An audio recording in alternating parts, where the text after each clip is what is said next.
Welcome to The Great Pause, everyone. I'm Jennifer Jolly. And ahoy, I'm David Perry. It's been 61 days, that's over 2 months, since the California state shelter order was issued.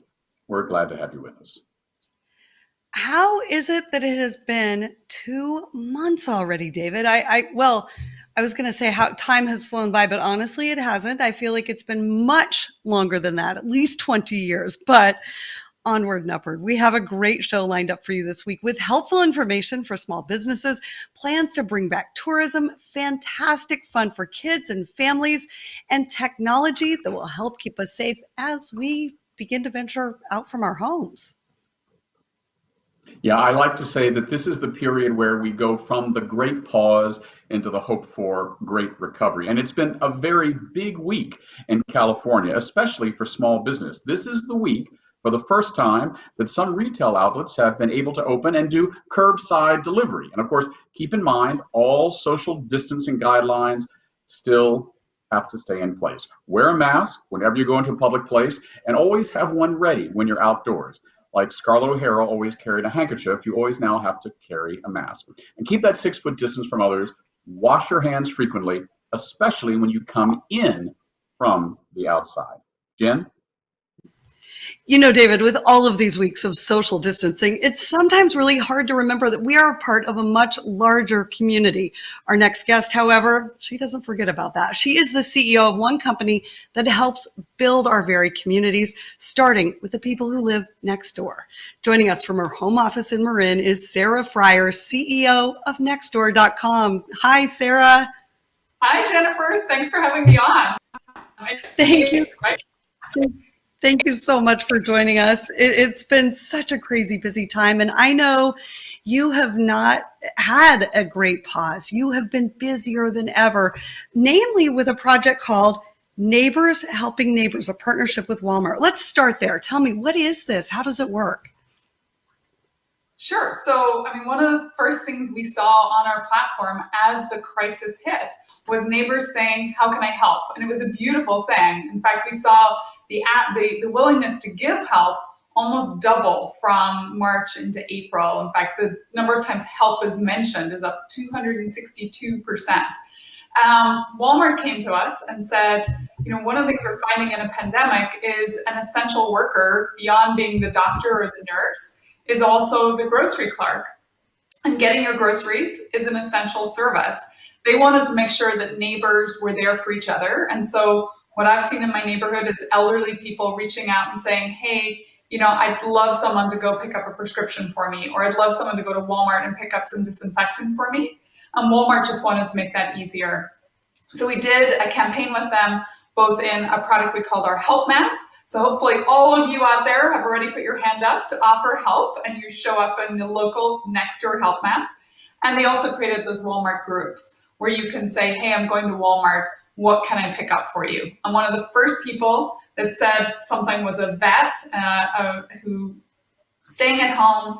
He's incredibly immunocompromised, actually. And he said, "Please, I need some Clorox wipes. Can someone do that for me?" And within minutes, 3 people had actually offered to do it. And so have loved seeing neighborhoods come together.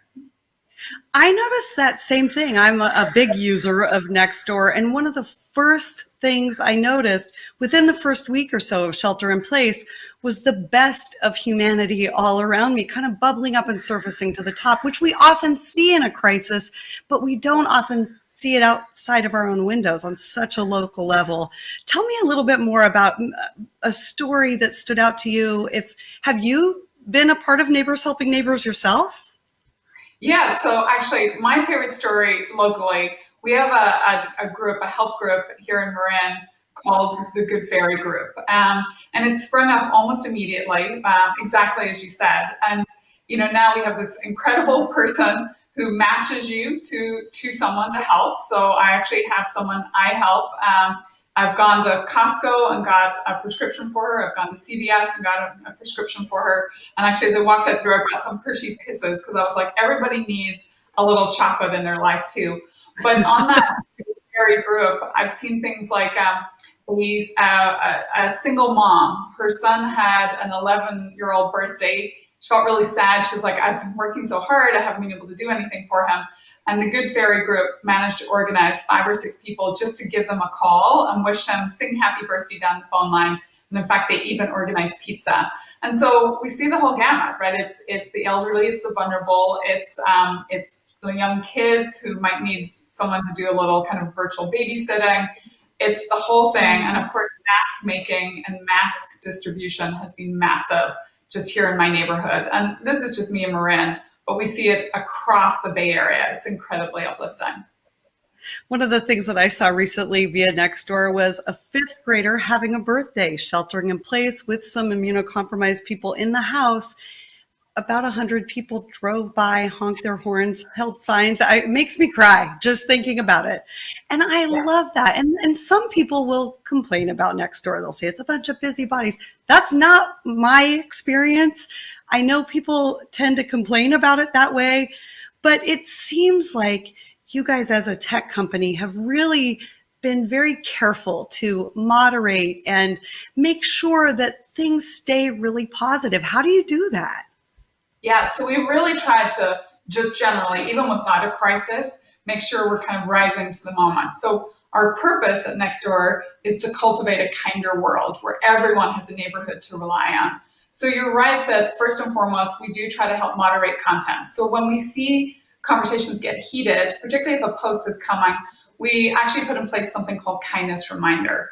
And Kindness Reminder was based on working with a lot of academics to slow people down, effectively to take them out of their biases and bring them back into this part of their mind, into their cognitive brain. So a little interstitial pops up as you post and says, remember, great neighborhoods are created with kindness. And since we launched that, we've seen almost a third of posts get edited. So it's a great sign that people take the feedback.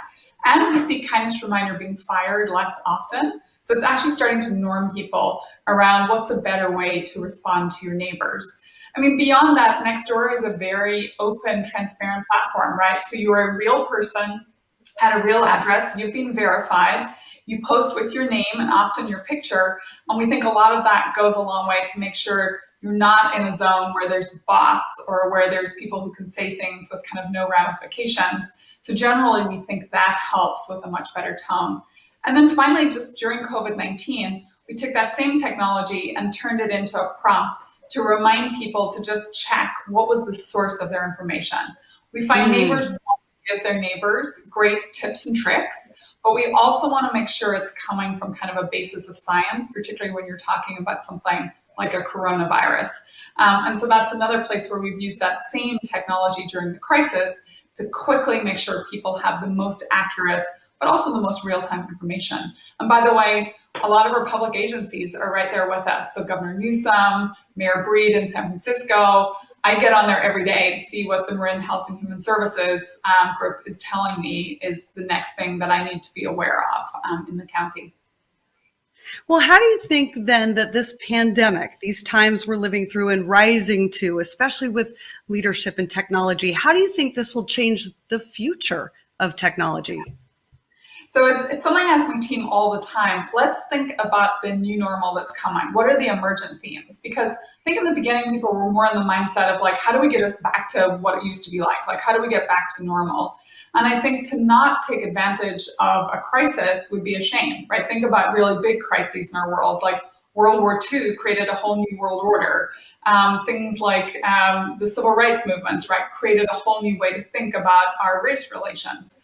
So I think with COVID-19, some of the themes I'm seeing right now, first is definitely this rise of local. People have really come to understand the power of proximity, the power of their community. And in fact, if many of us begin to work from home more frequently, maybe for long periods of time, our community is actually also our day-to-day, everyday environment. Second theme I'm interested in is the conscious consumer. So ironically, by not commuting to work and not flying all over the world, which is something I was doing a lot of because Nextdoor is in 11 countries. Same, yeah. We're not polluting the environment. And so we're seeing kind of a rise of people talking about reusing, repurposing, bartering, which has been fun to see. Also, I think is frankly in the very sad territory of where people are losing their jobs or are furloughed, right? They're going to have to make their dollars stretch further. So doing things like trading in the neighborhood is very top of mind.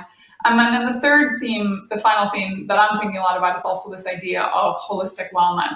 So clearly the virus has made us think a lot about physical well-being and do we want to have temperature checks and mask wearing, but it's also, we shouldn't forget, having a big impact on our mental health. There are a lot of people who are sheltering in place alone. We know loneliness is on the rise, and we need to make sure we're there for those people, right? If anything, technology is wonderful, but technology takes away human connection, and human connection is incredibly important just for our overall health and well-being. Sarah, we are so grateful that you have taken time out of your really busy life, managing, leading through such an incredible time, such a tough time in our world. Last question, what will change for you personally? What's the biggest lesson you've learned, and how will you move forward in your role as CEO and just as your role as a neighbor? Yeah, well, thank you. So I think as a leader, I've tried to lead in this crisis with two words always top of mind: transparency and empathy. And I don't know if that changes, but I want to do more of that, right? Transparency to always over communicate both to my employee set, but also all my stakeholders, and in particular our neighbors. So we've done a lot more things like note to neighbors coming from me to just tell you all what's happening and what we're thinking. So we're not just a kind of a big organization. We're real people who just want to create kinder neighborhoods. And on the empathy front, making sure that my team is constantly thinking about what it's like for the customers on our platform. We've talked a lot about residents and neighbors, but we shouldn't forget another huge population on the platform, which is small businesses. And small businesses are really hurting. And so I want to make sure we're getting out and thinking about how to solve their issues. One of the things we're doing right now is making sure if they need to post into Nextdoor,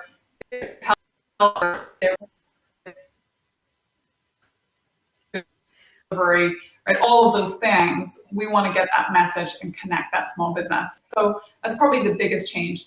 Personally, it's just remembering this power of human to human connection. I had one of those birthdays for my very jaded teenager, 13-year-old. He didn't know all his friends were going to show up in their cars. And it was the crack moment where I actually saw him. I saw the tears, which of course 13-year-old boys never cry.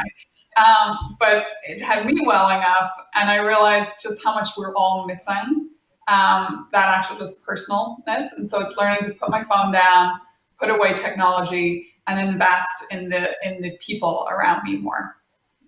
Oh, Sarah, what a great way to end this interview. Thank you so much. I'm giving you a virtual hug. Thank you so much for doing this interview, for being who you are, and for helping lead us through this incredible time in our lives. Thank you, Sarah Friar, CEO of Nextdoor. You can do your part. Go on nextdoor.com, check out Neighbors Helping Neighbors, and just figure out how you can help, because one thing we've all learned is helping other people makes us feel better. Okay, David, how are you staying connected with your neighbors? Well, thanks, Jen. You know, it's funny. My husband Alfredo and I take an early morning walk, and of course, mandatory masks in place. But our two neighbors next door, they have jokingly started calling themselves Mrs. Kravitz and their husband, like in the old TV show Bewitched. They look at the window and wave. They know everything we're doing.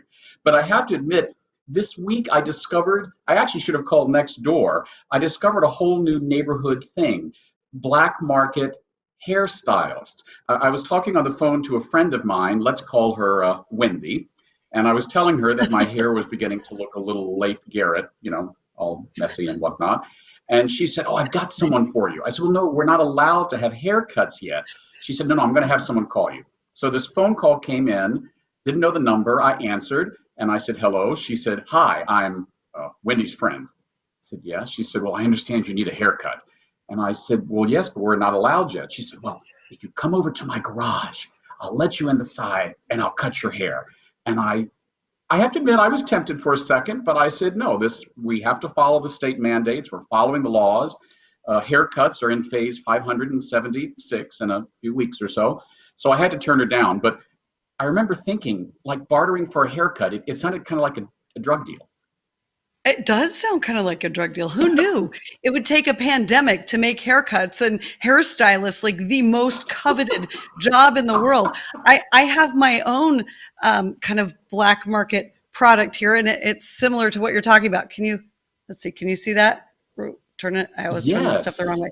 Okay, so I ordered this a few days, like 2 months ago when we went in because, the grays, the whatever. And it was sold out of every store in all of America. I think this came from Japan or something. And it just got here. This is going forever in my Doomsday Preppers kit. It is the coveted Magic Root cover up. I will never be away from this again because vanity lives on, even during a pandemic, right? Yeah, we're learning a lot. I finally understand why now at age 58, that day when I walked into my father's bathroom and he was shaving, and I caught him doing something that is emblazoned on my mind, putting Grecian formula on his chest hair. And now, half a century later, I'm not there yet, but I do understand why he did it. Oh my gosh. Oh, well, I'm dying to hear more of our viewers' stories about, what are you missing the most during these times? We joke and of course I miss my family, my parents and stuff the most. We have to take the silver linings. We have to keep our senses of humor. And also here in this area, it really pays to be on top of innovation. So I believe we're going to Eileen now, who's taking us into the Silicon Valley and talking more about what's next with technology and innovation on the forefront of fighting coronavirus. Thanks, Jen.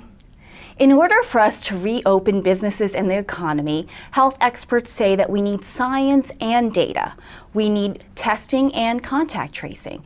So can our smartphones help us to effectively track and trace the spread of the coronavirus infections? Our next guest believes so. Micha Benoliel is the co-founder of the Coalition Network app. Welcome, Micha, to the show. Hi, Eileen. So Micha, let's just dive right in. Tell us, how does Coalition work? It's a very simple app that is going to help you record all your interactions with people. So when you meet people who have this application, the Coalition app, automatically you don't have to do anything. The app will record the time you spent with people and when you were in proximity with them. And in the event someone in your community, your family, your friends, or the group of people you meet regularly, if someone basically is tested positive, then automatically the app will alert you that you have been in contact with someone who was infected. So it's a way really to prevent basically the pandemic, and it's a way to let you know if you have been in contact with the virus, so you can act faster. Great. So tell us about the technology. I understand it's Bluetooth enabled as opposed to location based. Can you tell us a little bit about the different models and how Coalition uses Bluetooth technology to help stop the spread?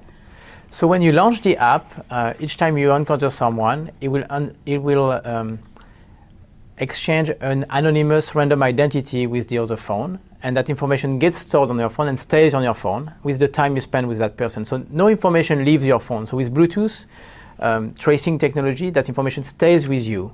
Only if you declare that you are infected, then at that point this information gets shared. So only your random identities with other people who have the app, and that's how the app is able to receive that information and check if it was in contact with someone who was infected, and then in that case alert you.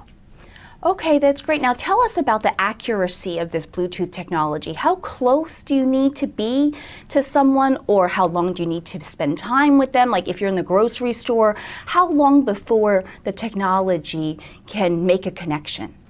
So these are two different points. One, in terms of distance, we can know very accurately when you are within 6 feet with someone, which is great because that's actually the distance when you start to be in danger if you have spent some time with someone who was infected. When it comes to the epidemiologic model, it's going to improve. We need a lot of input from epidemiologists, but we can tune it according to the information we get from various epidemiologists. Most probably it will be after spending 5, 10 or 30 minutes with someone in a close distance that the app will alert you. I see. And how does someone, for example, declare that they may have an infection? So today it's a self-declaration. Users can simply, if they have been tested positive or if they have been asked to stay at home because they have the symptoms, they can just self-declare themselves. And in the future, we are working with labs and doctors So users will communicate a random identity, and when the lab gets your results, automatically it will change your status in the app and let you know if you have been tested positive or negative. And that's so interesting. You've mentioned this a number of times. It's generating a random identity. Many people have privacy concerns about downloading an app and where is the data going. And so it's interesting you've mentioned these random identities. Does this mean that this is privacy by design? It is made with privacy by design. When we saw in mid-March, when we started the confinement, we saw what Singapore did. And my team and I felt that we were very compelled to actually bring a solution that would work, because we know Bluetooth technology for more than 10 years, and we have been working with apps that use Bluetooth for more than 10 years. But also we felt very compelled because we have a good knowledge of modern cryptography. So we were able to build and design a protocol that protects people's privacy. And that was one of the reasons why we worked around the clock to bring this solution to the market. That's great, Micha. And I'm curious about these other initiatives that we keep reading about in the headlines. There's the Apple-Google initiative that's to be released soon, as well as the MIT project. Can you tell me, does Coalition, is that compatible with these systems? How are they siloed? Can you tell us more about how Coalition interacts with these systems? So that's a very good question. It's very important because when people are going to travel, you don't want to have to download a new app each time you go in another state or another country. So Coalition is open sourced. All the code and the app is pushed into a non-profit foundation. And it's going to be very easy for other applications to actually be interoperable with the Coalition app. We are also working with the team on the decentralized server architecture, so anyone will be able to use it to actually store these random infected identities so they can be shared with the greater number, and that way enable interoperability. That's something that's very important, and we keep on improving the system and working on this. Okay, you mentioned interoperability a few times. Can you just define that for us, just because we are more, we may not know all of the technical terms? So that means that if two mobile applications from two different publishers are next to each other, you want these apps to be able to communicate with one another and be able to alert the other person in the event you get infected later. So it means compatible. It means that wherever you go with this application, with the Coalition app, then you will be able to be alerted if you have been in contact with people who were next to you, who were infected, even if they don't use Coalition app and use another app. And why is this so important, Micha? Why is it so important that we download a digital contact tracing app? So it's very, very important, because if you want to do a good job at tracing the COVID-19, in America, you will need to do 100 million tests a day. So it's practically impossible to do that. The big advantage is when you scale manual contact tracing with digital tracing, which is a way to actually scale this contact tracing effort. You can potentially reduce that number by a factor of 10. So we will need less than 10 million daily tests to do a good job. And that means that it starts to be more realistic. That's really fascinating, Micha. And I understand Coalition has been speaking with a number of cities and governments. Can you tell me more about your partnerships? Absolutely. So we are working with the city of Berkeley. We partnered with the government of France to help them on the Bluetooth stack for their own mobile application, and also potentially to help them with a decentralized protocol for better privacy. We partnered with, in Africa, with the Senegalese government that is going to use the Coalition app and the design and the whisper tracing protocol we developed. So it's, we are having also requests from universities, other cities in America, and some other governments. You mentioned universities, and I understand there may be enterprise applications as well. Can you tell me about how you're evolving the technology? Absolutely. So we realized that in many cases, especially for certain categories of workers or employees, sometimes they do a job where they cannot have a smartphone with them. So in that specific situation, they will need a specific device. So we developed a specific device that workers will be able to have with themselves that does the exact same job as a smartphone, but without the need of having a smartphone always with you. That's very interesting. And also, I wanted to ask, we're running out of time, but I did want to ask you, there is some reluctance or resistance from the American people just in regard to trusting, technology and sharing their data. What message would you want to share with someone who is reluctant to download an app like this? I think it requires some education, but people will quickly realize that you can have an app installed on your phone that doesn't share the information that the app is generating. And actually with the Coalition app, you don't have to enter any personal information. And we insist on saying to the user that all the information stays on the phone and never leaves the phone unless they get infected. In that case, what they share are just anonymous random identities. So nobody can do anything with it except other people who have the mobile application that can compute on the phone to see if they spend time with someone who was infected. But what I want to say is it's very important, because the same way you go out now and you wear a mask when you go to a public place, the same way you're going to wash your hands when you come back home, these apps are going to help protect you, protect your friends, your family, your coworkers. So it's very important that we take the habit of using them. It sounds like a very important tool to help protect ourselves going forward. And we are asking all of our guests during this time, how are you, Micha, getting through the Great Pause? Well, I thought I would have more time to read and by myself, but when we started the Great Pause, we actually started to work on this project. And it has been, we have been very busy, working around the clock to bring a protocol to protect people's privacy and also to bring this mobile application, the Coalition app, and help more governments, more cities to adopt these technologies. That's great. Is there anything else you want to share with us before we have to run? I encourage everyone really to start using a contact tracing app. And what I can share is imagine if we had these tools before this pandemic arrived. We probably would have avoided what's happening now, where we're all stuck at home. And now the economy is really hurt.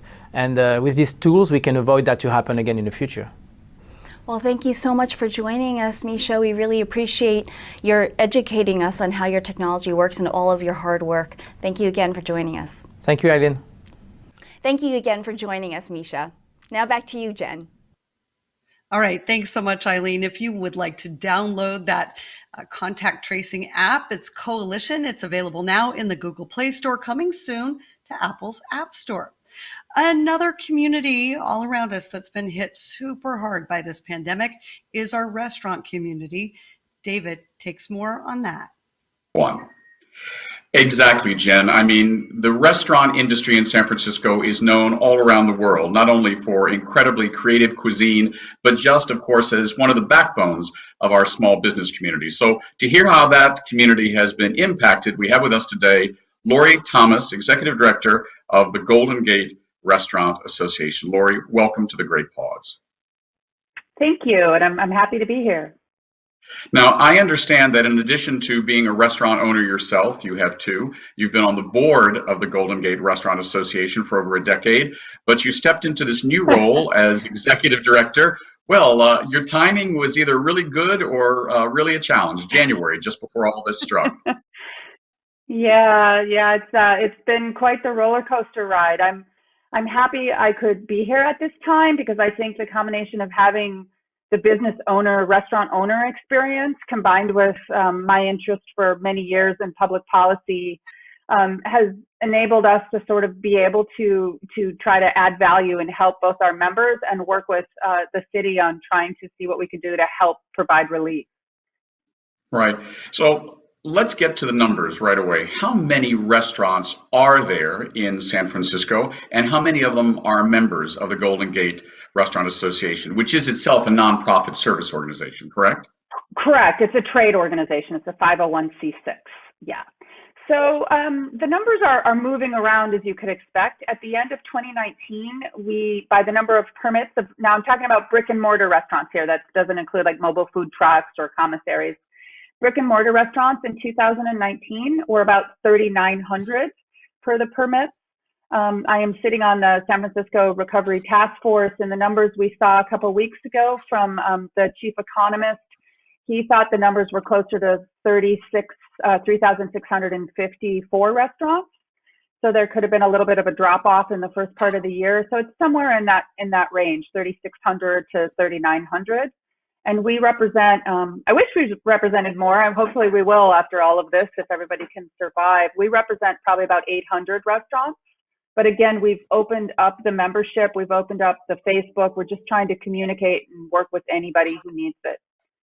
Right. So just this morning, I was on Zoom call, a virtual meeting with the San Francisco Chamber of Commerce Executive Committee, on which I sit. And earlier I was on a public relations call with San Francisco Travel, and later this afternoon I'll be on a call with the Hotel Council. These are all groups like you that are working to get us through from the Great Pause into the Great Recovery.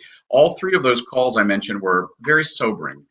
Let's talk about the numbers. How many restaurants have already closed in San Francisco, and what do you think is going to be the ultimate fallout of this once we get into being open actually for business?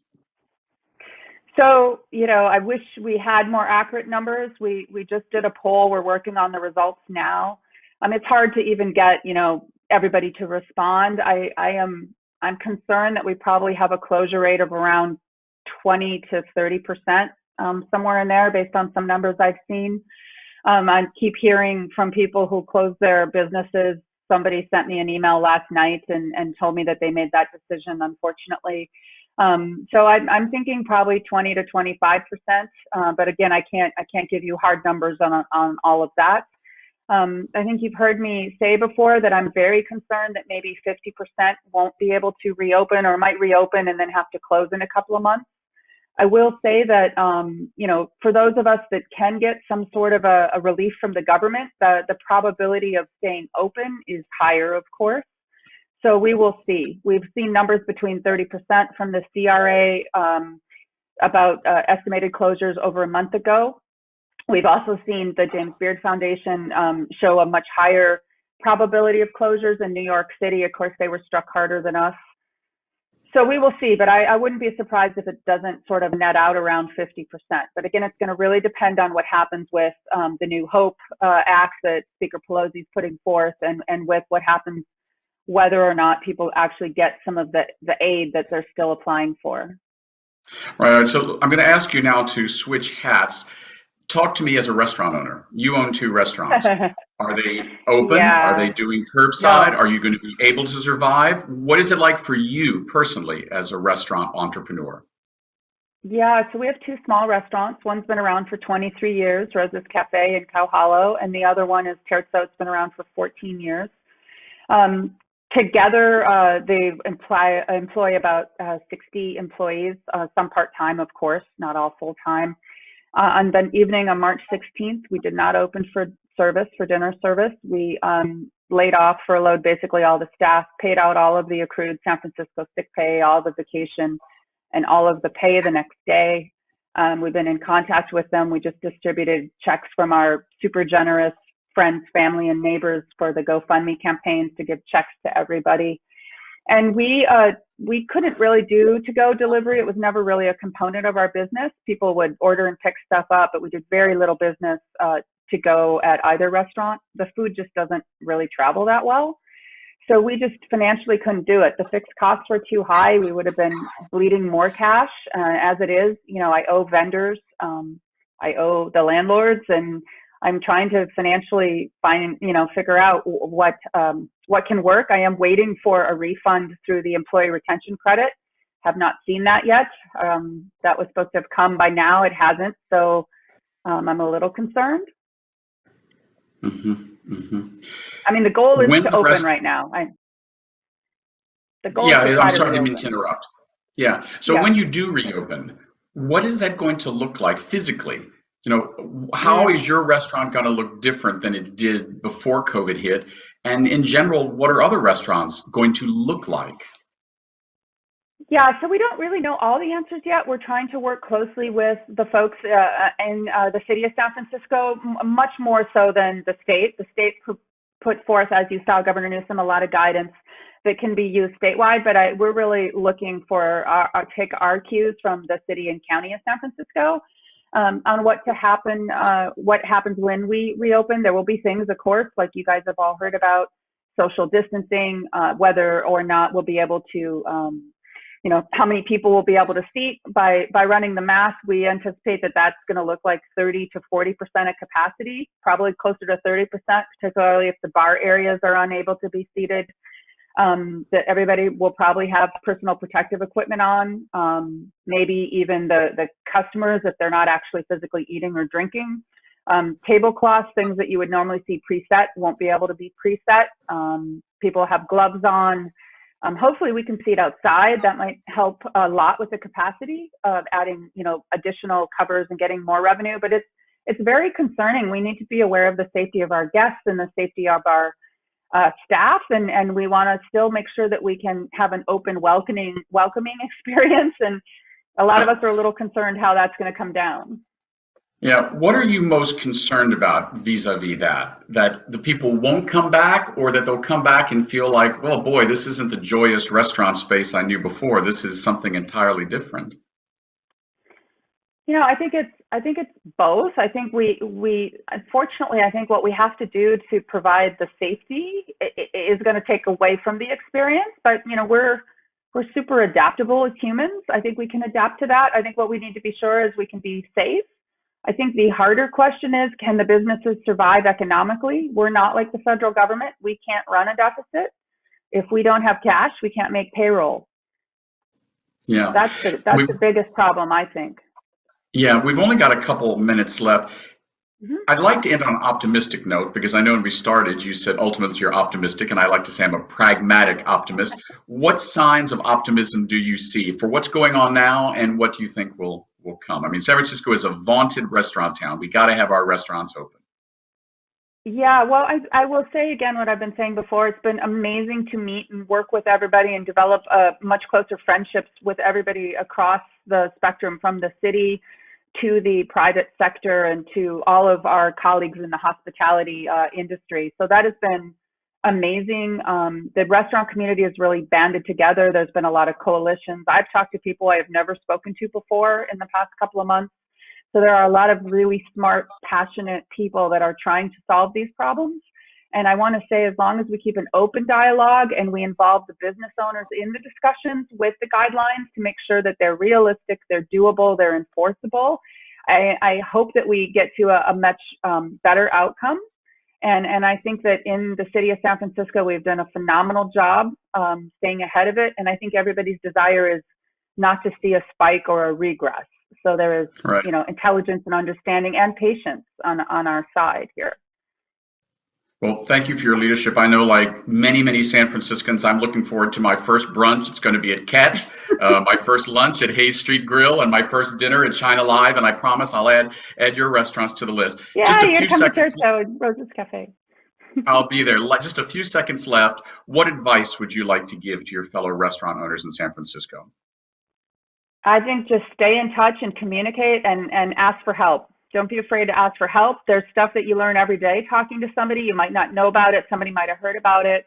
That's our goal, is to communicate everything we can and to try to help anybody. So people that need help should ask. There's all of us here trying to help each other, and we'll try to figure it out. We just all need to really try to stay optimistic for our employees' sake, if anything. And I'm still confident we can make it through here. Great. Thank you so much. Laurie Thomas, Executive Director of San Francisco's Golden Gate Restaurant Association. Back to you, Jen. And I promise you, at least one of those meals that I just mentioned, or at least a drink at the bar, it'll be with you and on me. Well, of course, I'll take you up on that. You mentioned some of your favorite restaurants there, but I'm dying to know the number one meal you miss the most and the number one cocktail you miss the most. Like, what are you just going to bed at night and you just think, oh, please, pandemic be over so I can go have what from where?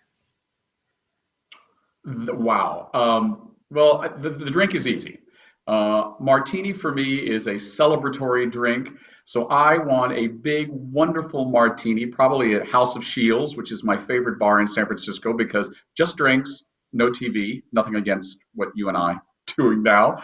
And Yep. I think my favorite thing that I'm looking forward to eating, those incredible duck turnover thingies that they make at China Live. Alfredo and I always try to get something different at China Live, but we always get that. How about you?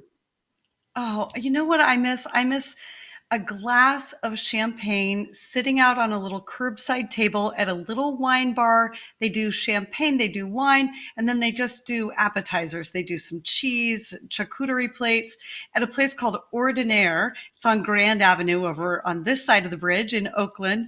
And I'm also really missing avocado toast. I know that just sounds so hipster of me. And I'm way too old to be a true hipster, but avocado toast from Grand Lake Kitchen. And it's not a spicy margarita, but it is a drink just with this spicy kick.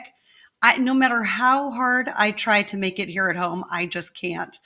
So we've gone, I think it's 61 days now without ordering food away from home a single time. That's the longest I've gone in at least 20 years without eating out. And we thought it would save a ton of money, but honestly, we're spending so much more money now just preparing food here at home. And so it's the best of home cooked meals, which my husband does 100% of the cooking.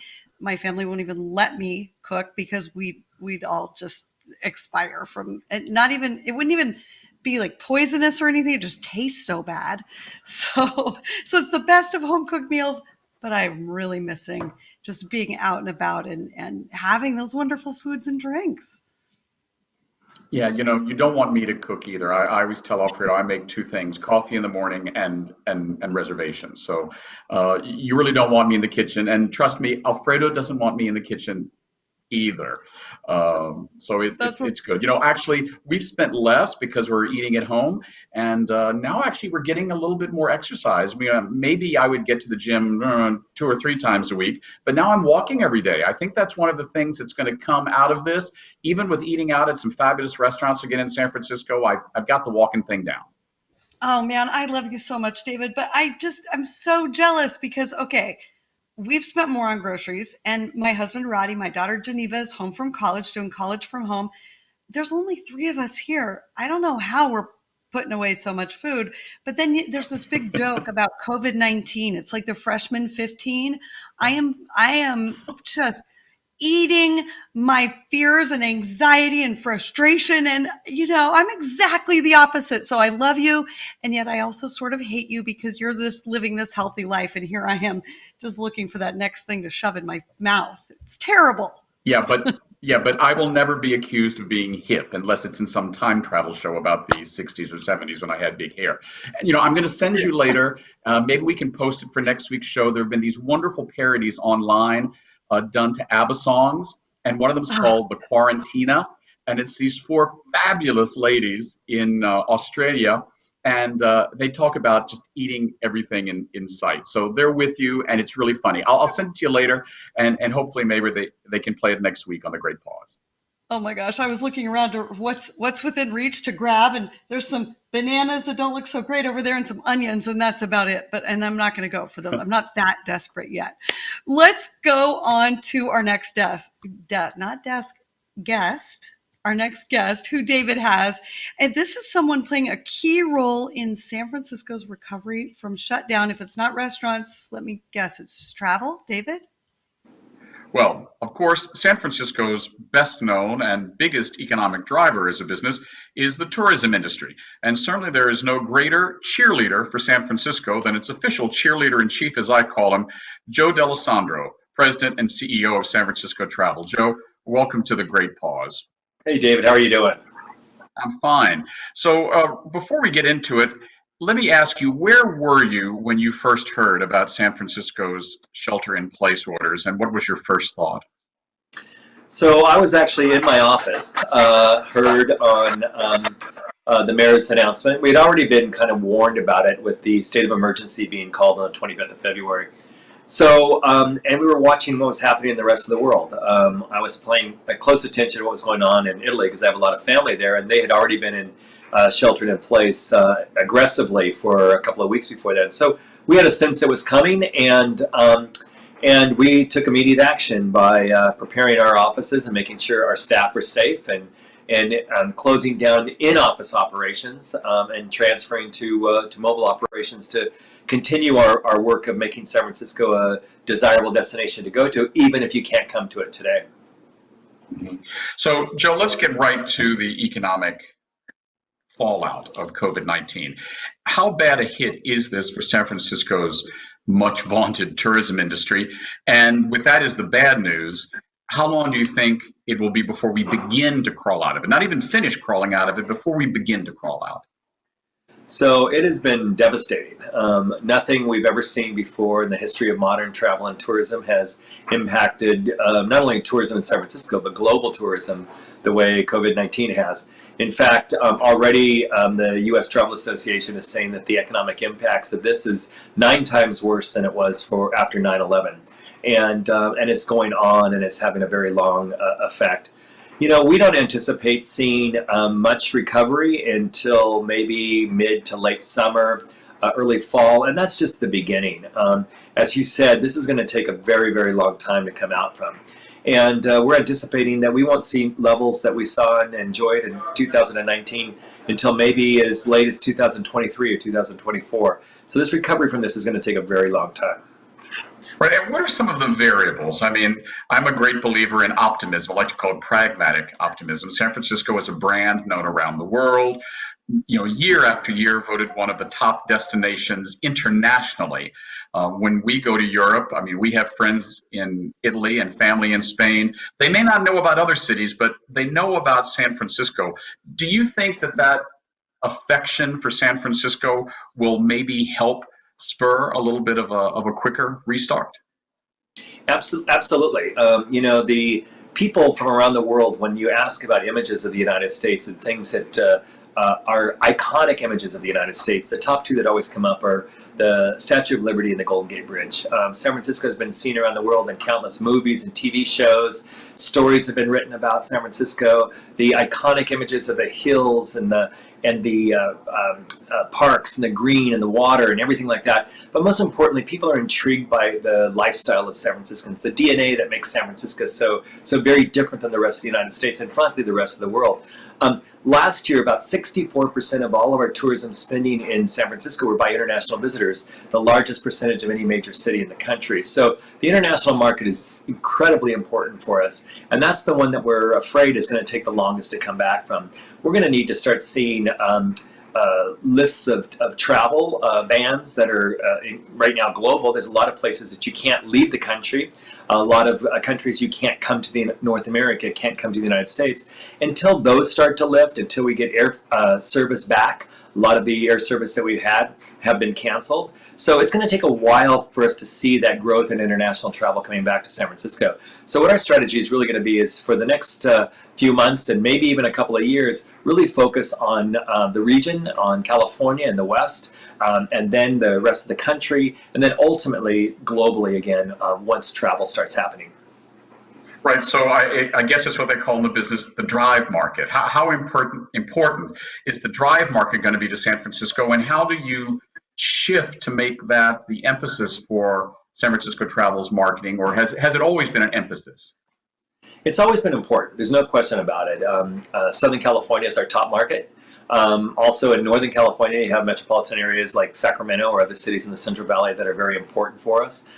So the drive market has always been an important one, and it's always the most resilient and the fastest to come around. After 9/11 and during the economic recession, it was the first market to come back and the first market to really start utilizing all of San Francisco's attractions and restaurants and stuff like that. So we're already pivoted to that.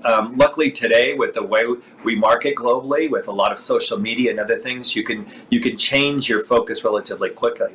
We're not giving up on international tourism though, and we know that we have to continue to inspire people during this period about San Francisco. So we're telling the stories about San Francisco. We just released a video earlier this week about San Francisco Pride, and the fact is San Francisco Pride is more than just an event, but it's a feeling that we have here year-round. And so that's going out to our international markets. And we're still, even though people can't travel right now, we're still trying to inspire them that once they do start traveling, they put San Francisco at the top of their list of places that they want to visit. Yeah, I was just looking at some of the images from your new marketing campaign, How the Fog Will Wait for You. Yeah. How hard has this been on you personally to see? I mean, of course, you've had layoffs at San Francisco Travel, to see so many of the tourist destinations here in San Francisco that you cheerlead for, as I like to say. How has this been for you during this great pause, as I call it? It's been really challenging. Personally, see staff. We had to lay off about 60+% of our staff. The Golden Gate Restaurant Association predicts that as many as 50% of the restaurants in San Francisco will not be able to reopen after this. Many of our small businesses won't be able to reopen. Others will come in their place, but it is a changing point for San Francisco. The city that emerges after COVID-19 will be slightly different than the city that went into COVID-19. We're very resilient in San Francisco. We've been through these crises before. We're also very creative and very entrepreneurial. So I know that there's going to be a lot of really cool new restaurants opening, really cool new shops, but it is going to be different. There's no way we can deny that. We just know that the essence of what makes San Francisco such a unique place is going to live through this, and it's going to be stronger than the virus itself, and that San Francisco will come back. We'll come back differently, but it will come back. Yeah, I mean, there is a reason that your tagline is only in San Francisco, and the city's tagline is the city that knows how. I'm optimistic too. Last question, I'm going to leave on that note. What can people in San Francisco, whether they're in the hospitality and travel industry or not, or whether they are a San Francisco Travel member, and I urge every business to become a member of San Francisco Travel. It's one of the first things I did when I opened my business 30 years ago. What can we as San Franciscans and Northern Californians do to help get San Francisco ready for when that great recovery takes place and tourism comes back? We can do two main things. One thing, support our small businesses. During the time of shutdown, you can still get a meal, takeout, or delivery from some of the great neighborhood restaurants in San Francisco. I would really focus on that, making sure that you're able to support those businesses that are really struggling today, so that once we come back, they'll be able to have a footing. And then once we start to open in the next month or so, and you see more businesses, more retail establishments being open, support those too. Support those in your neighborhood, support those around town. And then once we start opening to allowing visitors back in, welcome your friends, welcome your family, bring people back into San Francisco, because we've got to have those visitors. The tourism economy is essential for us to go forward, and it's essential for us to get out of this challenge that we're in right now in this great pause. Great. Thank you so much, Joe. There is a reason that I call you San Francisco's cheerleader in chief. Thank you so much. Thank you, David. The U.S. has more than 14,000 year-round and summer camps, serving an estimated 20 million campers annually, along with more than 1 million camp workers. The industry fuels an $18 billion industry. And now, with the pandemic, well, many of those kids are stuck at home. Camps are in limbo, or are they? Just like the internet has turned office workers into remote employees overnight, online camps are hoping to bring activities and fun to kids while keeping them safe during this ongoing health crisis. And no one I know knows more about this topic than our next guest, Tony Dice, co-founder of Trackers Earth. He's here with us to tell us more about kids heading off to summer camp online. Welcome, Tony. Thanks so much for being with us. Thanks, Jennifer. I appreciate being here. Well, Tony, what the heck is online summer camp? Well, in the case of Trackers Online Summer Camp, it is a small group of kids join a camp counselor, and for an hour or 2 hours, they get together and they connect and they engage in activities. And it is about learning new skills, but more importantly, it's about making new friends and making that connection that kids actually make when they come to a real world summer camp. So basically, you've been running these camps. I know all about your company. You've been around for a really long time. You're very, very popular here in the San Francisco Bay Area. You really are into getting kids outside, exploring nature, exploring the worlds around them, learning survival skills, learning outdoor skills. How does that translate when all of a sudden we're learning all of this from a computer screen? Well, when we're outdoors, it's all about connection to the outdoors, but it's also connection to other people that are there with us. And so at the least, what kids need the most is some sort of connection. So providing that for them is the most essential service that we can do for families and kids in this time. That's what brightens their day. That's what parents tell us are a lifeline. So that connection is critical, and we need to maintain it in any way that we can to help our kids through this. Okay, I think I just saw two of your children. Did you happen to see what just came on the screen? You have 3 kids of your own, is that right? I have 3 kids of my own, absolutely. So you have a great test market for many of these camps and many of these activities. Tell me about some of the activities that we can do online summer camp.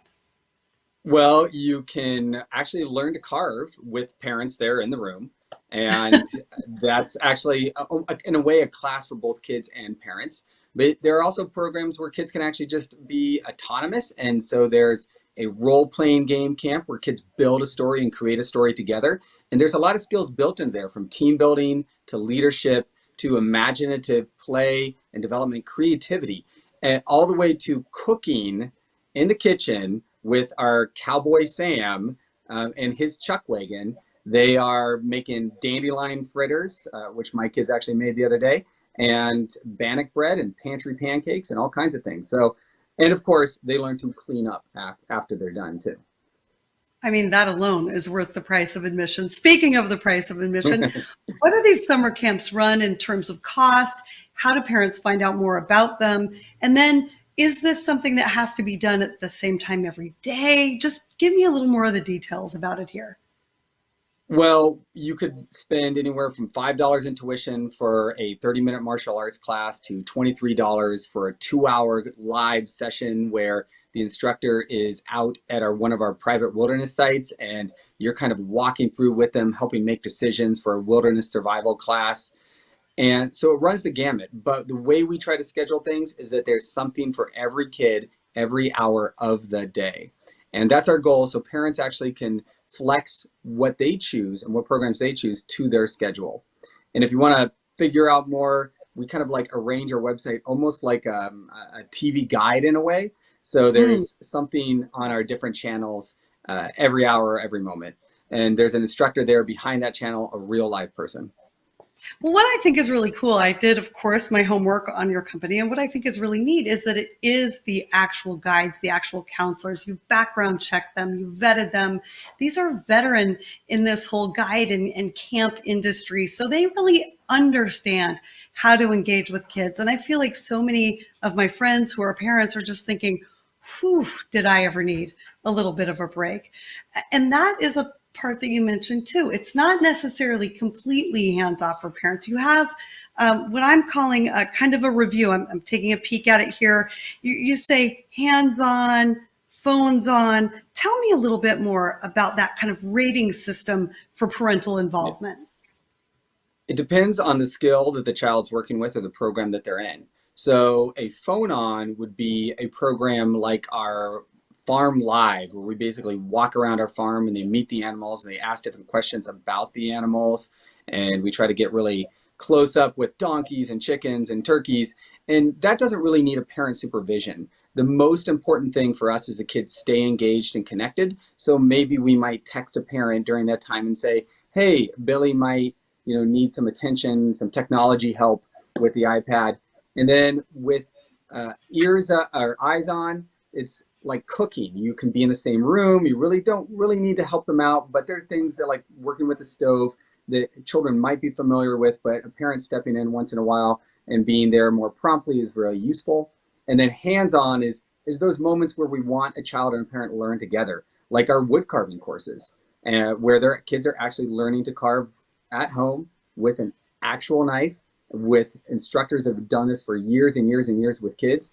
But the parents need to learn the skill too in order to be safe and be right there with them in order to learn all the safety processes and procedures. What was it like for you when you realized, hey, this is something we've never had to deal with in this industry before? We might not be able to have these after-school programs and these summer camps. How quickly were you able to kind of regroup and pivot to this world of online interaction? It was a moment more about how do we connect kids and also how do we actually continue to serve our parents in a way that they really need it. I'll be honest, part of it was because my kids were, crawling all over us during the day, basically saying, I need your attention, when we're often used to going to the office and doing a lot of these things and they're at school. So part of it is we know parents need that moment, but the bigger part is we've always known this, that the kids need that connection. And it's a greater need than ever because it's harder for them to find when they are understandably social distancing at home. I read some feedback on your website the other day. One parent said, Rover's Recess is like a godsend for my family. It's what her, I think, 9-year-old son, it was either a 9-year-old or a 12-year-old, but what that child looks forward to every day, just like recess in normal school. So I thought that was an incredible little bit of feedback. Are there any cons to all of this? We've talked about so many of the pros here. Are there anything that parents should really look out for, be aware of, be concerned about? Well, one, work with a program where the instructors are background checked and approved and trained. So that's the priority. And that's often more challenging to tell, but you should be able to call up the program, the camp, the online camp, and ask those same questions just like you would a camp that's happening in the real world. Also, obviously, we're always trying to limit our children's screen time. So the key is, when you're looking at a program, is it passive or is it interactive? And is the interaction a real person behind there? Because when our kids only interact with an algorithm, they learn what that algorithm wants them to. When they interact with people, whether it be other kids or even our guides that are there to help guide them through a social and emotional connection with those kids, they have to be flexible and adapt. And that's the skill that we want them to get. So the cons are that they also may not have that, real world environment that adds that other layer of newness and chance to their world, which is important for kids to learn. But this is at least as close as we can come in this environment today. All right, Tony Dice with Trackers Earth. Tell folks where they can find these online camps. It's Spark. What is it? Yep. Spark.trackersearth.com. And you can just go and check out the different channels. And if you have any questions, contact us through the website. Oh, thank you so much for taking the time to be our guest today. This is something every single parent I know is talking about. We really look forward to seeing how this all works out and having you back again someday. Thank you so much. Thanks, Jennifer. It's appreciated. Okay, David, I'm ready to go off to summer camp. How about you? I know it's hard to imagine that my parents would ever have wanted to get me out of the house. But at some point when I was young, as I recall, I was 9 years old, my parents decided that I was going to go to summer camp. And I was scared to death because I knew this was going to be about sports and physical activity, and I would be horrible. But at some point during the camp, I was having a lot of fun. And one night we went on a hike, kind of at dusk. And the camp leader, who was, I think he was like 20 or something, he got lost. And everyone else didn't know what to do. And I looked up and I said, well, that's Venus, and that rises in the west. So our camp is back there. And I suddenly realized that even a non-sports loving geek like me could, get something out of camp. And that's when it really started, coming together for me, the importance of that sort of bonding for kids. And at the end of the camp, I think we were gone for 2 weeks. They gave out sports awards, and I just sat there because I knew I wasn't going to get anything. But they made a special award for me. It was the Science and Entertainment Award. So I still have it. The one and only award other things, but the only one I got from kids, because Lord knows I wasn't good at sports. And it showed me that these sort of bonding experiences with other kids that give your parents a chance to, be among themselves, it's really important. I just think this program is great. The idea that kid looked forward to a virtual recess, that just really made my day. I know. It's so true. I mean, all of our kids are spending too much time on screens. And I was just reading through another Facebook thread where a 14-year-old is graduating from the 8th grade and being promoted to high school. And they're supposed to write about how they've found some strength during these pandemic times. And the teen was saying, I'm not finding strength. I'm bored. I'm sitting at home. Yeah. I'm doing video games to connect with my friends. And it's really such a strange time to raise children, to think about. We're so blessed to get this time with our kids at home, to have our home cooked meals. And yet they're missing out on so much in terms of their growth, their communities, their being able to be with friends. So it's a really strange time. And it's also a time that technology can either rise or fall to the occasion. So that's something that I'm thinking, we've talked about how technology can bridge our worlds and bring us closer together for a long time. Now it's the proof is in the pudding, whether it's actually going to happen. Yeah, I think that's a very good point. I think that all the high technology we now have that's allowing us to do this show, for instance, is allowing us to be even more high touch, to connect in ways that we could never have thought of before. And, one of my favorite ways to connect, I love contests. And what would a live TV show be without a contest? So I think we've got one coming up, don't we, Jen?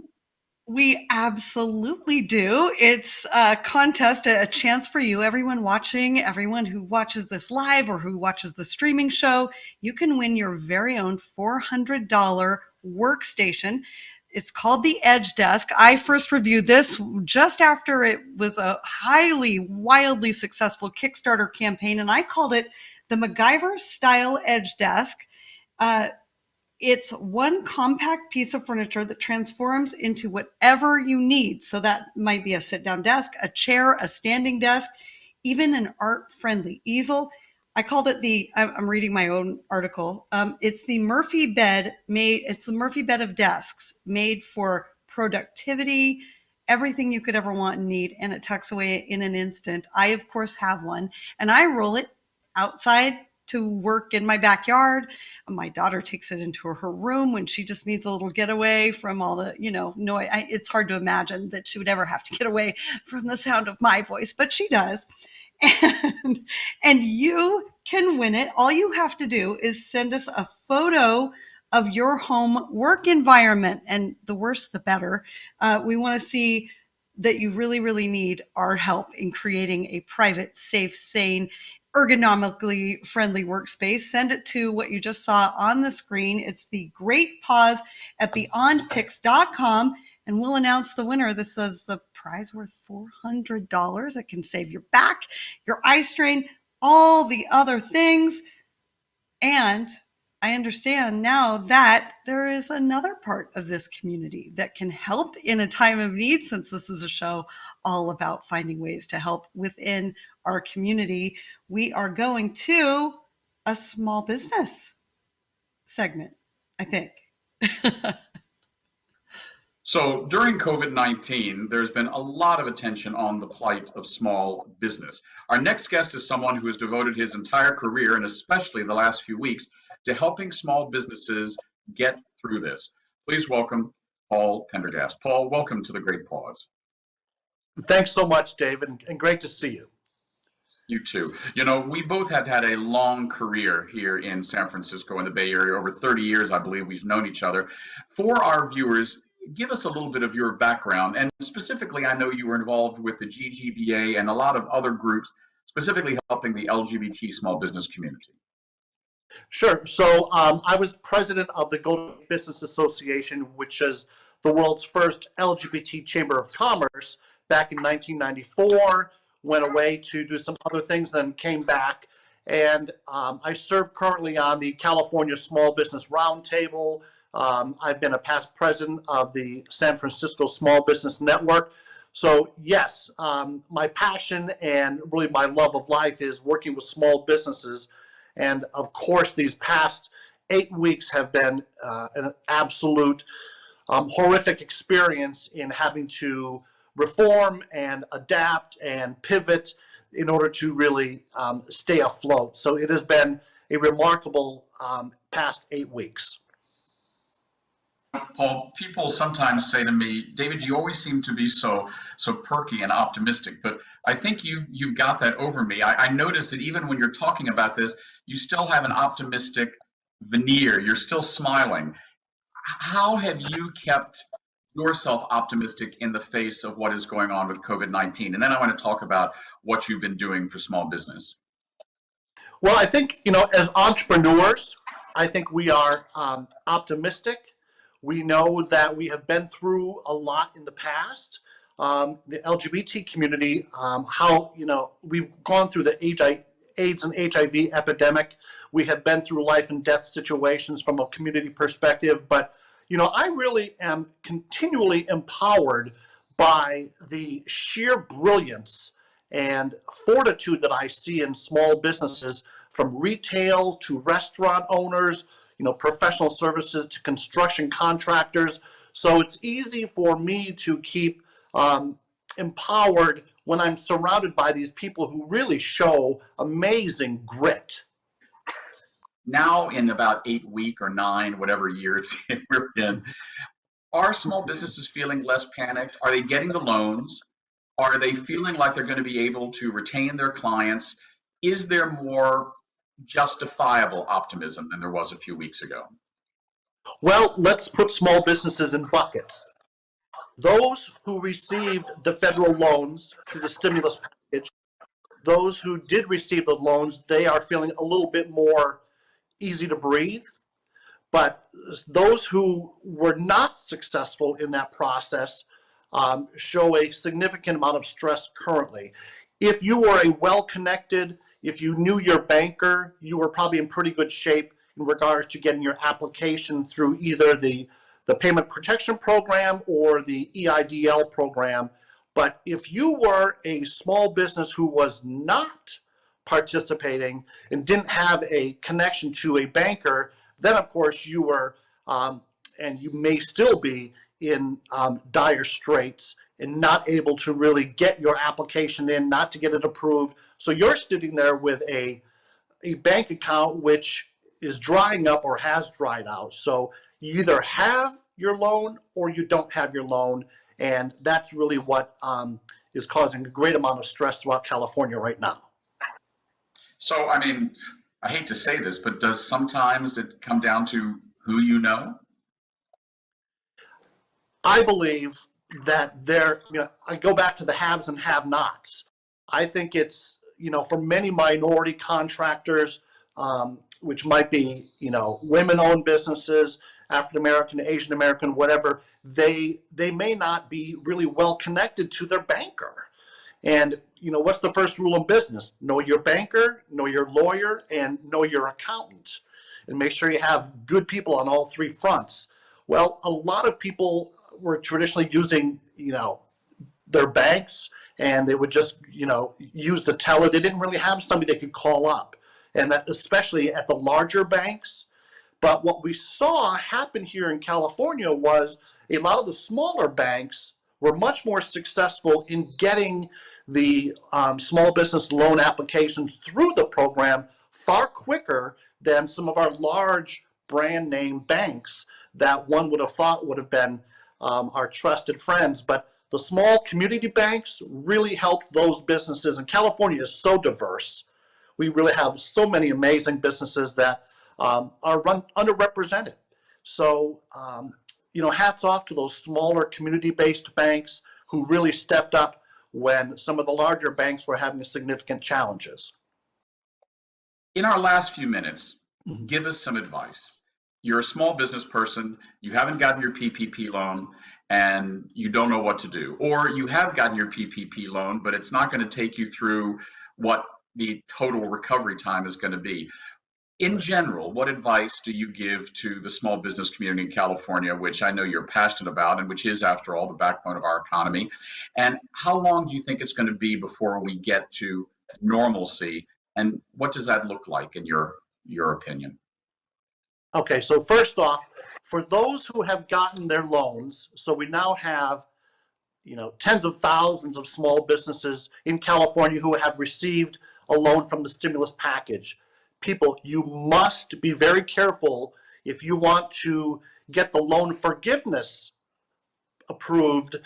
Once this is over, you must make very, very excellent use of tracking your documentation. So make sure that you use the funds for what they were intended for, which is, employees and salaries, and make sure you take meticulous notes.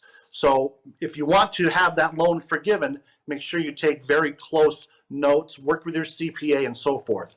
If you haven't gotten your loan, please be vigilant with your lending institution and keep persistent on that. Now, the second thing is, as the governor starts to roll things forward, where we're having a slow rollout, this is your time to take advantage of opportunities to reform your business because nothing is going to be the same. Restaurants aren't going to be the same. Distance learning is going to be different. Retail is going to be different. So embrace what is happening, stay up to date, and absolutely work with your community groups, your local chambers of commerce, your local SBA, your small business development centers. We are blessed here in California to have a lot of resources, but you've got to hook in. Don't do things like they were done before. It's a new day, it's a new age. So embrace the change, adapt with it, and learn to thrive. We're California, we're innovation, and we're small businesses. So let's take advantage of this horrific situation we've been given, and let's try to find a way to move forward and create new jobs, because they're going to need small businesses to help dig us out of this incredible recession that we're going to be in. And how long do you think it's going to take us to dig out of this in round numbers? Are we talking about seeing things start to change in June, July, August? When am I going to be able to sit down at the House of Shields with you and raise a glass without a mask and say, Paul, we're beginning to get out of this?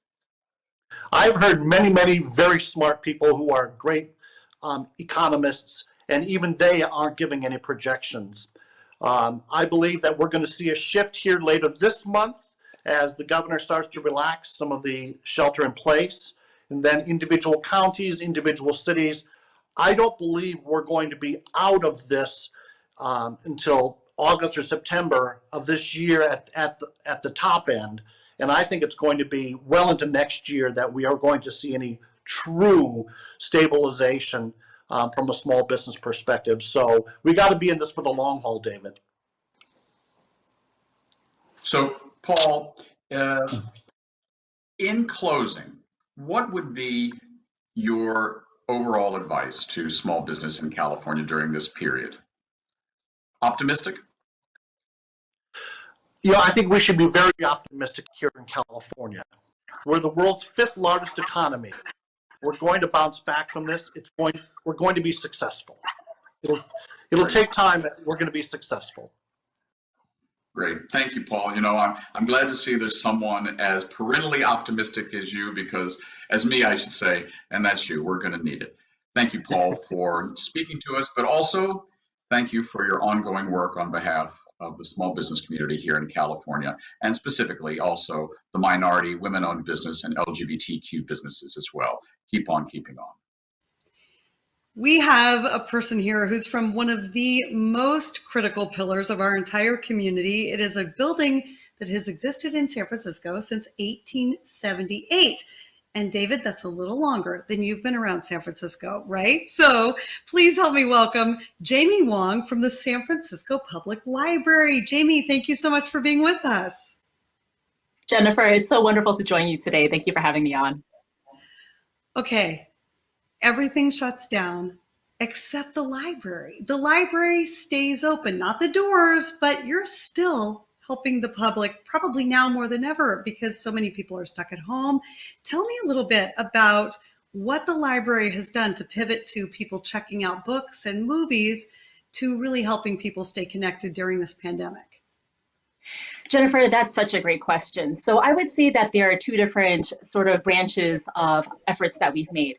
The first one was to address what activity was already going on and making sure that people felt reassured and comforted that the library was responding to the shelter-in-place order. So first of all, we extended all loan periods for materials that were checked out until August 1st. And we really worked actively to message that out to our patron base, make sure that they weren't concerned about that piece. Secondly, of course, people put their materials on hold and they eagerly anticipate these. So we had a number of inquiries about whether or not their holds would dissipate or be sent back to wherever they came from. And we have reassured folks that those holds are waiting for them when we are able to access them again. The second branch is that we did move towards getting out news about our e-resources, because we know how much people value ebooks and streaming movies at this time. So we were actively saying to folks, hey, guess what? If you haven't tried these resources therefore make sure that you know that these are available at your library. Well, what have been the most popular ebooks that have been flying off the shelves? Let's start with ebooks, and then let's go to, you still are you getting physical library books into the hands of people still? Not at this moment. We are really excited about the fact that our e-resource usage is way, way up. One of the most popular applications or programs that we have is called Canopy, and that's streaming movies. We call it, it's Netflix, but it's for free.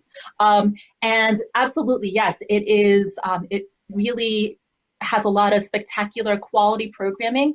The most popular films over the closure period have been, the first one was actually Midsummer, which is a really kind of, I know, right? Which is, if you don't know it, it's, I would say, sort of like The Wicker Man. It's a little taste of horror. So I want to say it's a bit of escapist realist film.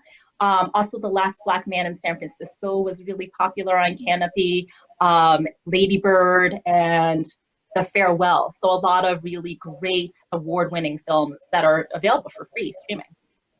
So Jamie, can a bunch of people, thousands of people stream these same movies at once, just like on Netflix? Or is it kind of like a library where only so many people can check something out during a certain amount of time? That's a great question. So you do need to check them out. And so I would say that we offer a number of different resources, and each one of them has a little bit of a different way of accessing.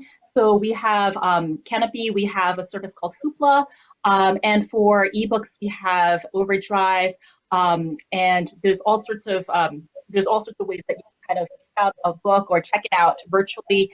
Put a hold on it if a lot of folks have it checked out at the time.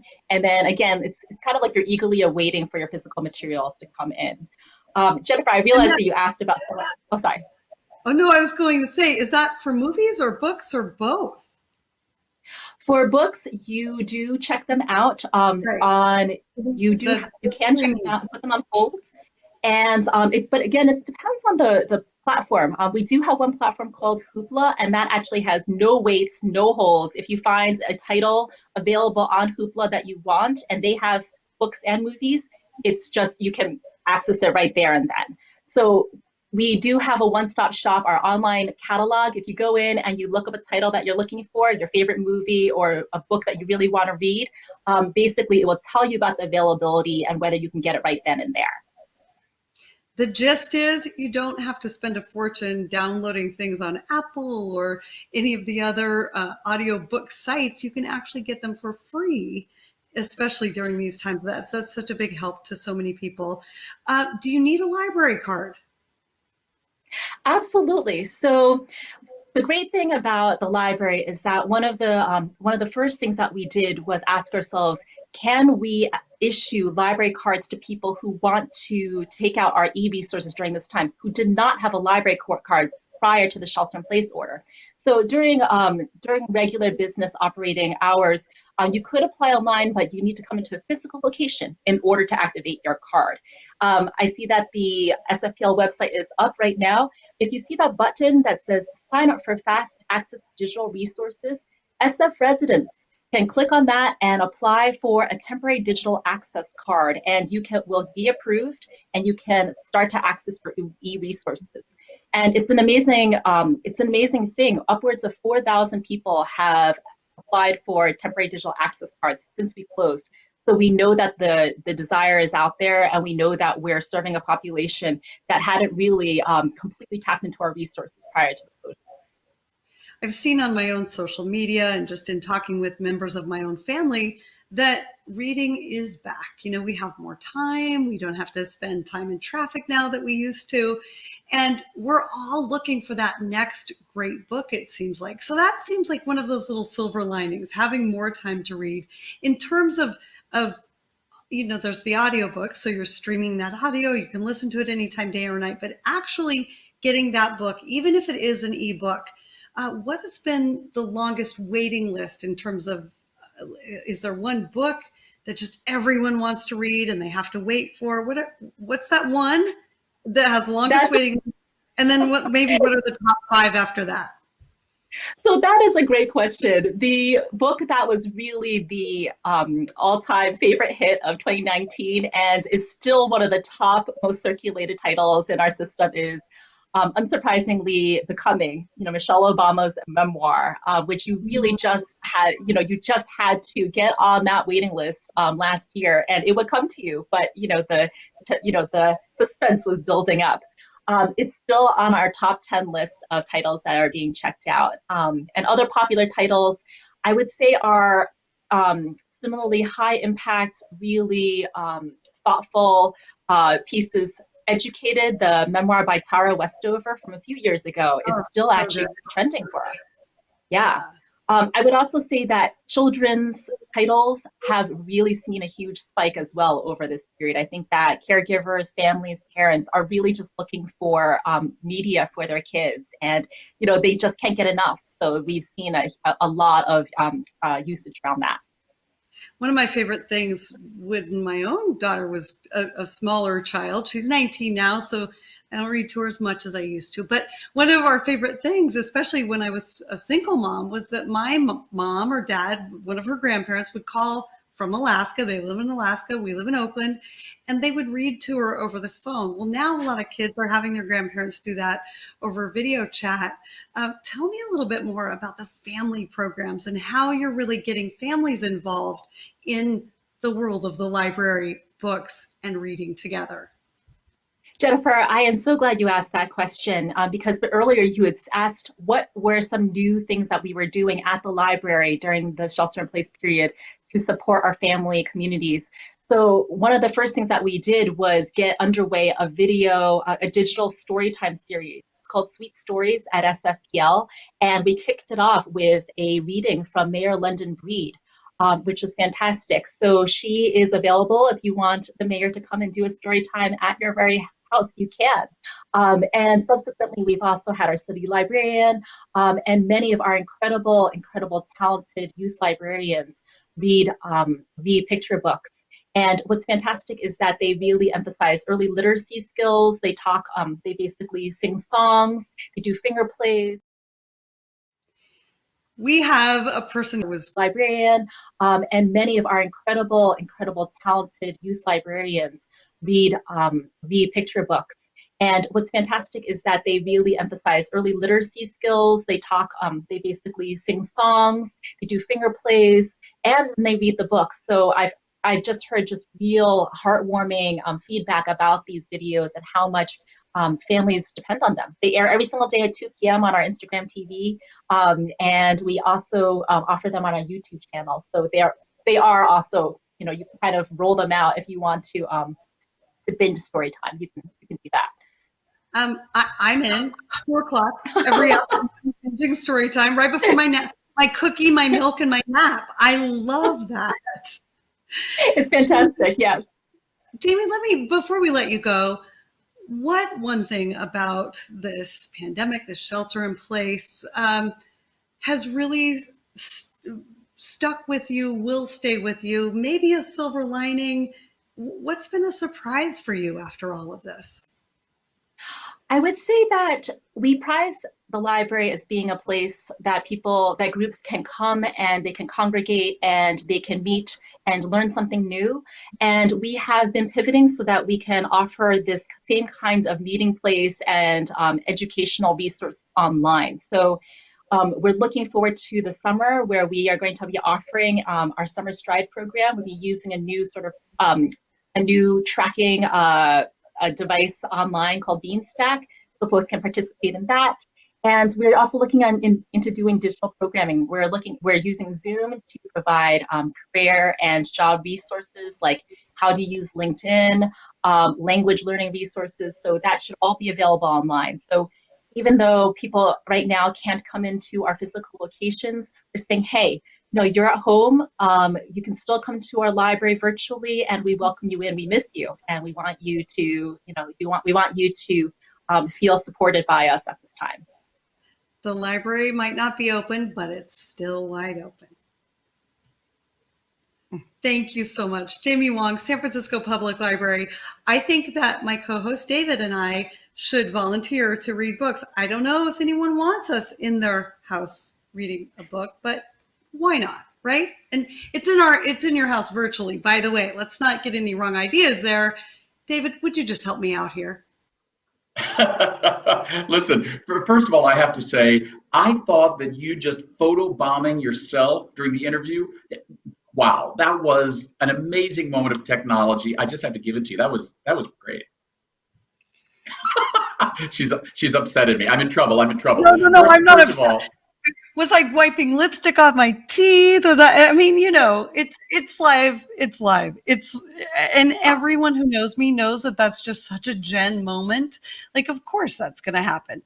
I personally think, I personally think we should all get virtual Emmys for this show. I'm going to submit ourselves. But I just want to say something real quick about that segment. It was really something to see my pal London. Actually, I haven't called her London since she got elected.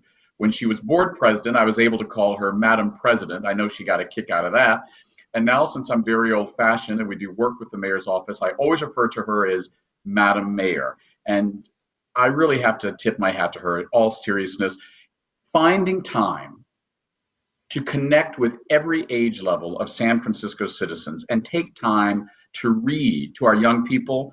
What an inspiration, especially to young girls and women and communities of color. And did you notice the book she was reading?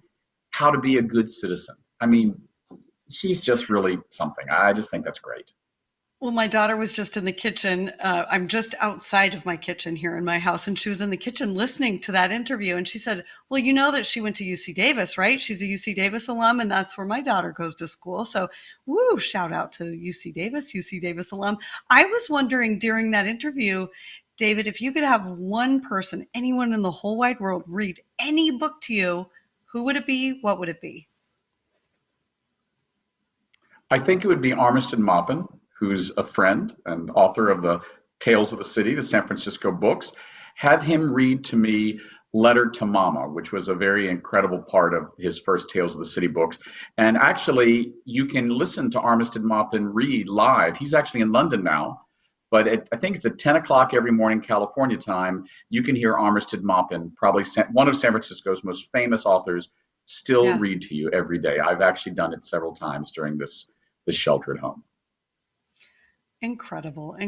Well, onward and upward to our last interview of the show. I don't know how time flies. I love this so much, but one of the last issues that we want to touch on today is, we're all stuck at home. None of us are really driving. So what does that mean for insurance? David, how's that interview?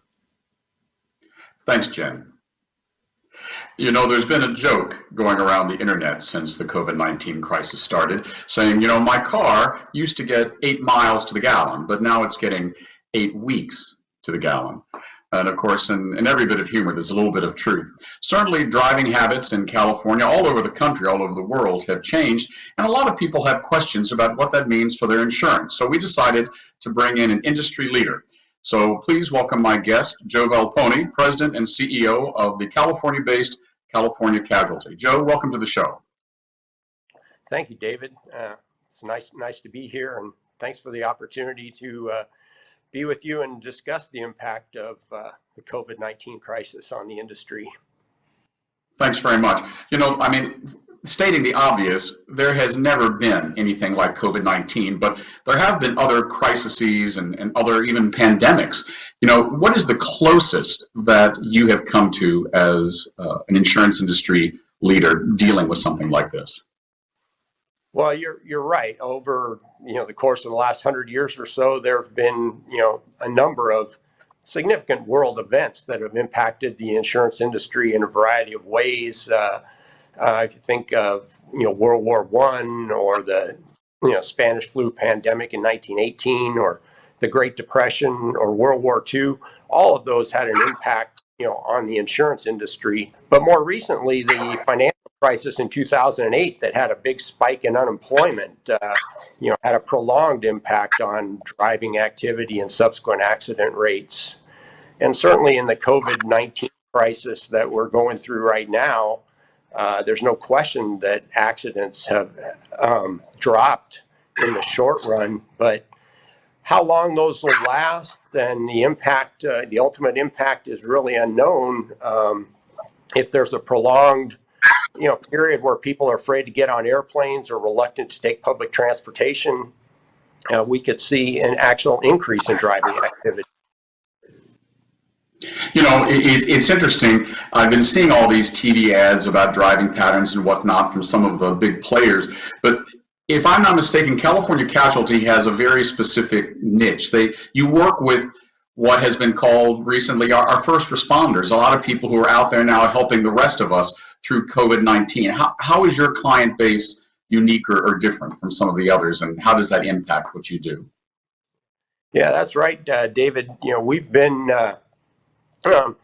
insuring our customers, for over 100 years prior to World War I, and our customer base is largely made up of, the first responders, that you're talking about: firefighters, police officers, highway patrol officers, nurses, doctors, paramedics, and educators. In other words, the American heroes that are on the front lines in the battle against the COVID-19 crisis. And these are people that don't have the luxury of sheltering in place. They're driving to work every single day to provide the essential services, that all of our communities rely on. Yeah, and I've been watching these ads, some of them very clever. I've been in the public relations business for 30 some years, and I know how companies respond to a crisis. The first couple of minutes or the first couple of weeks, everyone is still in the same mode they were before the crisis. And then advertising starts to address the crisis, to show sympathy. And I've been seeing some insurance companies seem to be rushing to give partial premium refunds because of what they say is reduced driving shelter in place. What is your position on that? In the current crisis, there's no question that there's been a short-term drop in the number of accidents, but how long that will last, is an unknown. And, there are many forces that operate in the opposite direction. For example, with fewer cars on the road, people are driving, faster than ever, which results in accidents that are far more severe because they happen at higher rates of speed. Medical costs are going to continue to grow and possibly grow at an accelerated rate when all the people that have recurring medical conditions that weren't getting treatment during this period when everyone was focused on the coronavirus are going to be competing for scarce medical resources with people that are injured in automobile accidents. There's so much information out there, and people, including me, are trying to make decisions about what is best for us. What advice would you give to the California driver calling their insurance company now for advice? Any closing thoughts on that? Yeah, well, I think, as I said before, I think the most important thing for anyone to ask their insurance company, is whether they're going to have the financial strength, to pay their claims, down the road if things actually, if there's some unexpected event that happens in the second half of the year that dramatically changes driving, patterns. Given that people are going through, a tough time right now, a small refund doesn't necessarily change that. So I'd ask if there are things that the insurance company is doing in the short run to help them, get back on their feet. Things like waiving a deductible or a portion of a deductible if you're unfortunate enough to have an accident during this period, or actually deferring, payment of premium for a couple of months, deferring 100% of that premium for a couple of months to help them get over the hump. And then the people that are driving fewer miles right now, adjusting their mileage rating factors so that they get a lower premium and allows them to get back on their feet while they still have the coverage in place that they need. That's why we at California Casualty try to tailor, specific personalized solutions for each of our customers. Great, thank you, Joe. And it's nice to know that there's a company based right here in Northern California that is, well, helping, as you like to call it, America's heroes, all of our first responders in the fight against COVID-19. So thanks very much, Joe. Appreciate you being on the show. Thank you, David. So now we've learned a little bit more about insurance. Next up, we're going to talk to Jen. Jen, what do you got for us next? Well, David, I actually forgot how to drive. I hadn't driven in so long. I got in my car the other day. I stopped at a green light. I almost ran a stop sign, and then I stopped at a four-way stop without a stop sign. And I thought, holy crow, I need to get myself off the road. It's funny how all these little things start to pile up. What an incredible show today.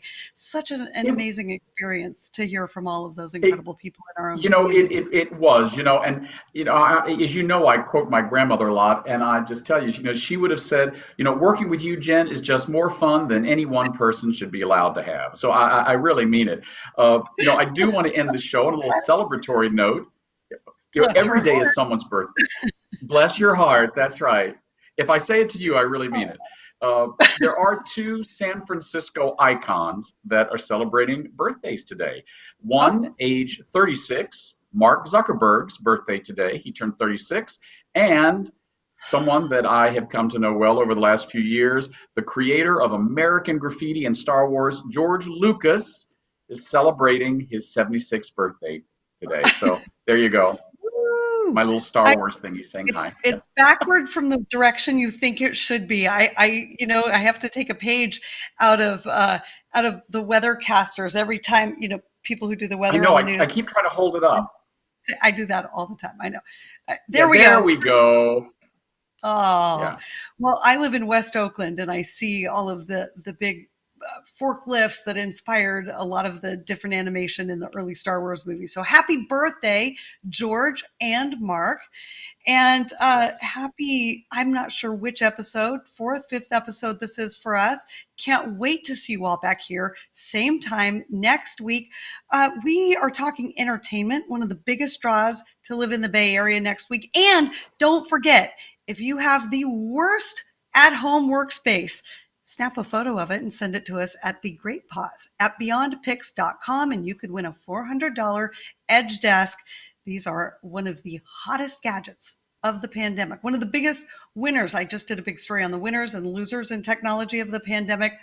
This is way at the top of the biggest winners. David, I can't wait until next week. I can't either. And, I just really have to give a shout out to the biggest winners we know, Anita and Kelly and Oscar and everyone who works behind the scenes. Doing live TV is never easy. And doing it in the midst of a pandemic and from several different locations, they are real heroes. And, to stretch the analogy a little bit more, the force is with them. Until next week, may the force be with you. Take care.